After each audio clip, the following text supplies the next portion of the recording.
yourself off. No, 'cause I got you right here. Hi, my name's PJ, and welcome to our short presentation. Have you ever wondered how the rich keep getting richer while broke people stay broke and the middle class seems to be shrinking? Well, this isn't nearly as mysterious as it may appear when you examine the specific differences in how broke people, the middle class, and the rich spend their money. Now, this is such a simple concept, yet so profound, it nearly knocked me out of my chair when I finally understood it.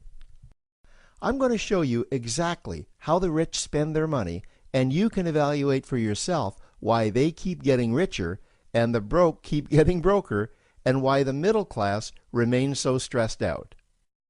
Now, to get started, I'd like to review some financial terms we'll be using during this presentation. The terms that you need to be familiar with are cash flow, which means money you bring in, expenses, which means money you spend, assets. Now, this is the most confusing one. You're probably familiar with the traditional definition of an asset, which is something you own or have equity in. However, back in the 1990s, Robert Kiyosaki introduced us to a new definition of an asset in his groundbreaking Rich Dad, Poor Dad series of books. Robert taught us that an asset is something that pays you, and that's the definition we'll be using here. Liabilities is the last term, and it's defined as things that cost you money.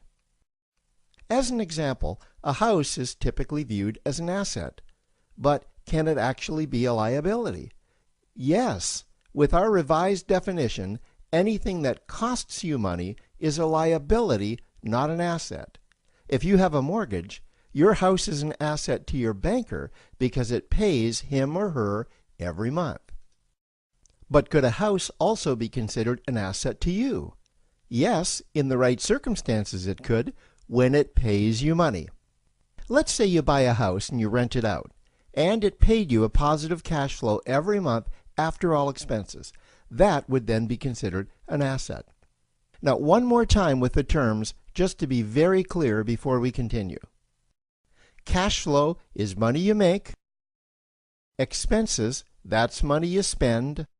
An asset pays you, and a liability costs you. Now let's take a look at how broke people spend their money. Now, when I say broke people, I'm not referring to the destitute. I'm speaking about that large portion of our society that lives from paycheck to paycheck and who never seem to have any money. In fact, most times there's more month left at the end of their money, and I'm sure many of you can relate to that group. On payday, broke people buy what I'm going to call stuff. Well, what's stuff? Well, that's inexpensive things that people buy that they don't really need to survive. You go into someone's house and you can't find any counter or tabletop space in the whole house because of all the stuff on it. Their house and their cars are full and cluttered with stuff. Well, where do they get all this stuff? They buy it at the flea market, at the garage sale, at the dollar store, at the craft show. So cash flow comes in, and then it goes straight out the expense column to buy stuff. You see, broke people never really educate themselves on assets and liabilities. They justify buying all of this stuff by claiming that it costs so little. But over the years, it's all they ever have. The problem is their cash flow never produced or created more cash flow. Now, please understand, I'm not undermining or taking any shots at this or any group. I just see a lot of financial difficulty out there, and it really doesn't need to be that way. Creating wealth isn't a mystery, it's a formula. The only reason someone doesn't create wealth is because they either don't know the formula or they don't apply the formula. Now let's take a look at the middle class. The middle class is the group that society mistakenly thinks are rich. They're not. Yes, they typically earn a six-figure income, and many of them appear rich, but it's what they buy with their money that keeps them prisoners of the middle class. What they typically buy are liabilities. Remember the definition of a liability? Things that cost you. By buying liabilities, the money gets pushed up and out their expense column. Liabilities are items like cars, boats, houses, airplanes, credit card debt. Now let's see just how this happens. The middle class gets a nice paycheck, let's say $10,000 for the month. They then split that down the middle and they pay their monthly expenses with half, and with the other half, they make a down payment on a new car.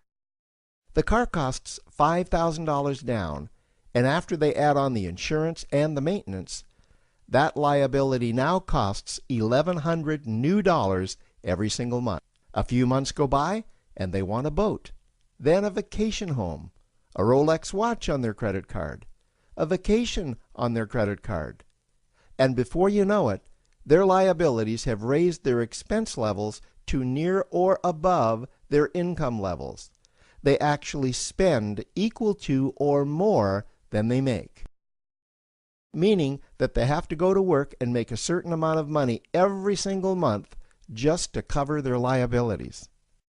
The other important issue with both broke people and the middle class is that normally all of their cash flow is dependent on their own effort, meaning that they've educated themselves to exchange their knowledge and expertise for someone's money.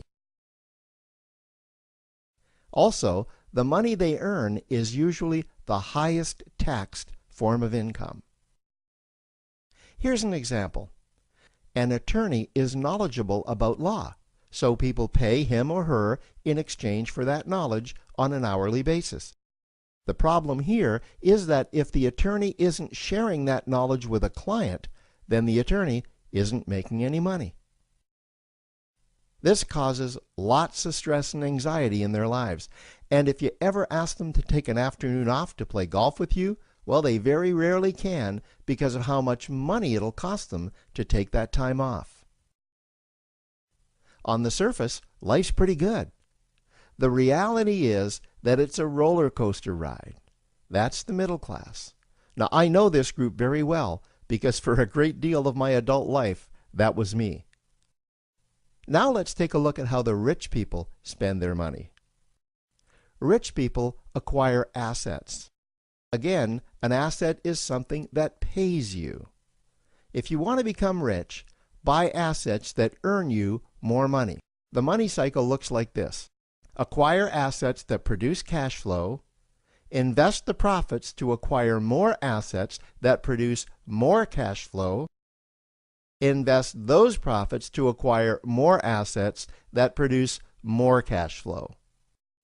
The rich spend their money and acquire things that produce more money. Here are a few examples of assets that produce more money. Investments are the obvious ones: stocks, bonds, real estate. Education is another asset. If you learn how to do something that produces more money for you and you actually do it, that's buying an asset. There's a great quote that goes, "If you think education is expensive, you should see how expensive stupidity is." Another example of assets you can acquire that pay you are cash-generating opportunities, especially those opportunities that can create a passive cash flow. Passive meaning that once you build it up, the money continues to flow whether you're still building it or not. Here's a small example. Let's suppose you bought a pinball machine and you put it in a barber shop, and you don't spend any of the profits. You save them until you can buy another pinball machine and put it in another barber shop. This, by the way, was Warren Buffett's first business. If you don't know who Warren Buffett is, he's one of the top 2 richest men in America. The rich are extremely eager to find those passive cash-generating opportunities because those opportunities continue to pay them month after month, year after year, long after they've stopped working the opportunity. You know, I see this happen again and again with successful entrepreneurs. They find a passive cash flow stream that they build up, and it continues to pay them month after month, year after year. They then take those profits and multiply them in another passive cash-generating opportunity, and then again in another. In conclusion, here's what I've learned over the years.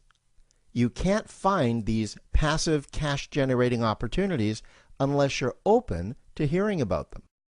Then, once you find them, you must be willing to see what fits you and then act. Now, the reason I say this is that I once answered a hokey little ad that I ended up generating 7 figures from, simply because I answered that ad and then took action. These opportunities are out there, you just need to find them. You also must be opportunistic enough that when the right situation does present itself, you don't miss it. So remember, broke people buy stuff, the middle class buy liabilities, and the rich acquire assets, preferably cash-generating opportunities that can create passive cash flow.